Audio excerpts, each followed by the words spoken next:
Chinese President Xi Jinping is making his first trip abroad this year, and he's visiting China's nearest and dearest.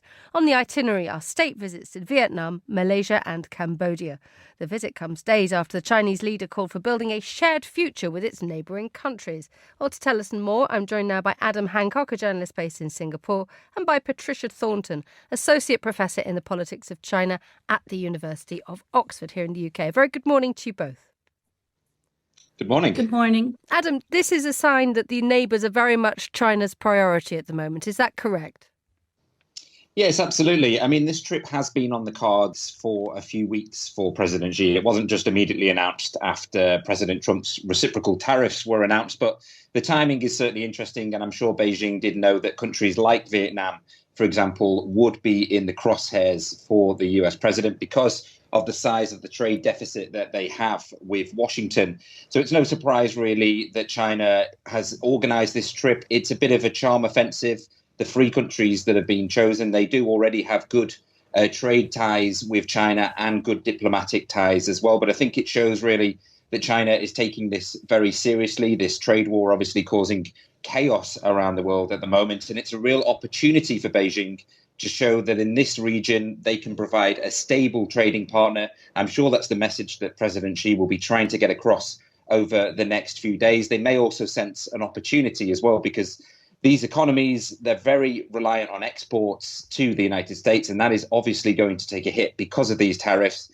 So I'm sure President Xi will be offering Beijing as an alternative and trying to secure some deals. Patricia, let's go a little bit deeper on this one. The idea of that China now becomes an even stronger and louder voice in the region, given what's happening with Donald Trump and his narrative on tariffs. Yes, absolutely. Obviously, that is part of what Xi Jinping is attempting to do. It is very much an attempt to whip up support regionally. And of course, when Xi Jinping moves on to Malaysia in a few days, Malaysia is now holding the Secretariat of ASEAN, which is the regional trade bloc. And he's going to try to inspire people or other member states to join some sort of a coalition effort and issue some sort of a denunciation against Trump's tariffs. And Adam, just let's look at each country in turn. Patricia's just briefly mentioned Malaysia, but the first stop is Vietnam. And Vietnam has already been hammered with, 46% tariffs. It doesn't want to shoulder the burden of any repercussions from China trying to use it as a conduit nation. There is a sense, isn't there, that China would like to stay on good terms with Vietnam because it can actually use it as a sort of an export base. Absolutely, yeah. Vietnam finds itself in a very interesting position. It's kind of towing a fine line between both the United States and China. I must apologize, by the way, for the drilling in the background, which has just started next door, unfortunately. But it will continue. Yeah, they have for a long time now looked to be a friend to both, really, which is not the easiest position to be in.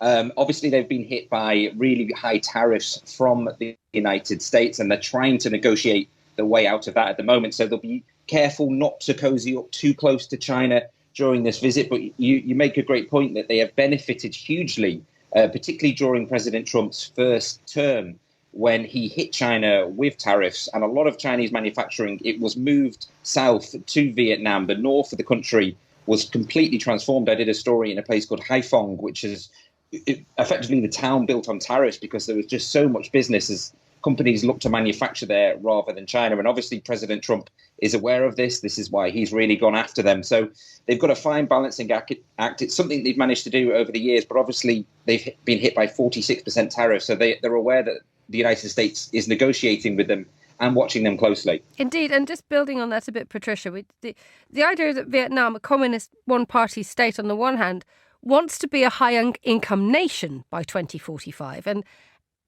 much of this has been driven by the exports, which Adam has just talked about. So it needs to keep China very much on side, doesn't it? Yes, and Xi Jinping has been playing to that in the run-up to his visit. He's referring to and hailing Hanoi's leaders as comrades and brothers and emphasizing their historical friendship. But of course, Vietnam also has a trade deficit with China that is quite significant. The trade deficit for last year was over $80 billion US dollars, which was up from about 50 billion US dollars in 2023. And then there's the additional issue of if they continue this close trade alliance or relationship with China, the one of the issues is the flooding of the Vietnamese market with Chinese-made electronic vehicles, which is already threatening to overturn their own attempts to build a higher tech, a higher value-added set of industries, as you've just said. And Adam, moving on to Cambodia with the third stop in Xi Jinping's tour, it is again another strong ally, and it's just upgraded a naval base. So Cambodia as well, very much tied into China. Are we looking at the beginning of a more permanent pivot away from dependence on the United States? It would be a huge move, but it would be essentially what Donald Trump wants to happen in terms of relationship with trade relations, at least with China. Yeah, I mean, there certainly could be a strong case for that with Cambodia. As you said, they have got a very close relationship with China, probably the closest or one of the closest relationships across Southeast Asia. And really, for them, this is less about shoring up diplomatic supporters stuff and more about getting money flowing into the country from China and making sure that there are trade deals on the table, because the US tariffs could be absolutely huge for Cambodia if these reciprocal tariffs do kick in. I think they were up to 49% for Cambodia. And that's going to devastate their garment industry. It's 750,000 workers are employed in that industry in Cambodia.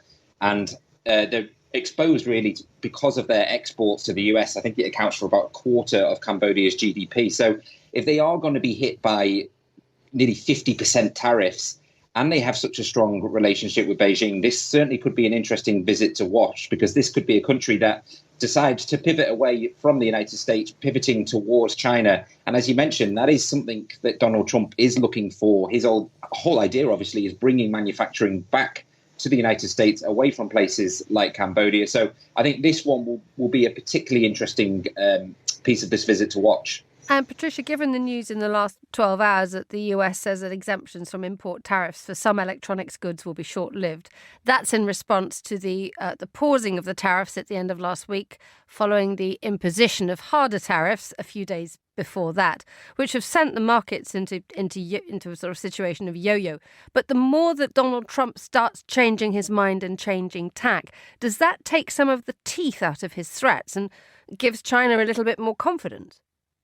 Well, what it certainly does do is it destabilizes global markets. So overnight, while most of us were sleeping, Trump seems to have released a new message on his social media platform, Truth Social, in which he's now claiming that the tariffs, although they might have seemed temporary, are just moving from one bucket to another, and that he's still going to go after China. Now, China had earlier responded to the announcement that the tariffs on electronics would be temporary by saying that was a small step. We're looking for a bigger step. But now it looks as though Donald Trump, whose policies have been nothing if not mercurial, has destabilized that again. So we're still waiting to hear how China is going to react to that. But certainly China is going to be trying to portray itself as the more stable member in the global trade alliance. And I think they've got a very good case to make there. Adam, finally, we don't see Xi Jinping on the road very often. I mean, I think it's 12 years since he was last in Malaysia, 9 years since he was last in Cambodia. Are we now going to see or predict that he will be much more of a visible face in that part of the world, given the fact that that part of the world just it looks like it's just getting on with its own thing independently and is pushing the US to one side? Yeah, I think if Beijing see this as the moment that they can really capitalize on what the United States is doing in the uncertainty that they are causing, then I think we definitely could see Xi Jinping out and about in this part of the world a lot more over the coming months, over the coming years, because if they think this could be the moment to wrestle some of that control from Washington, then I'm sure they will act on that. Because obviously it's not just about economic relations. This is an extremely important part of the world strategically. It's a very important location, and China has long known that. They will be looking to build defence ties with countries, as we mentioned about the naval port in Cambodia, for example. And obviously they do have disputes with these countries as well, largely around the South China Sea. That's a common theme with the Philippines and Vietnam, for example. So I think if Beijing sense that this is a real moment, that the tide could turn, that they could really exert their authority in this part of the world, then I wouldn't be surprised. It wasn't that long ago that Xi Jinping last went to Vietnam. He obviously sees it as an important partner. And yeah, it'll be interesting to see what his travel schedule looks like in the coming months now that there's so much uncertainty and countries are looking around for other trade partners. Adam Hancock in Singapore and Patricia Thornton from the University of Oxford here in the UK. Thank you so much for joining us on Monocle Radio. This is The Globalist.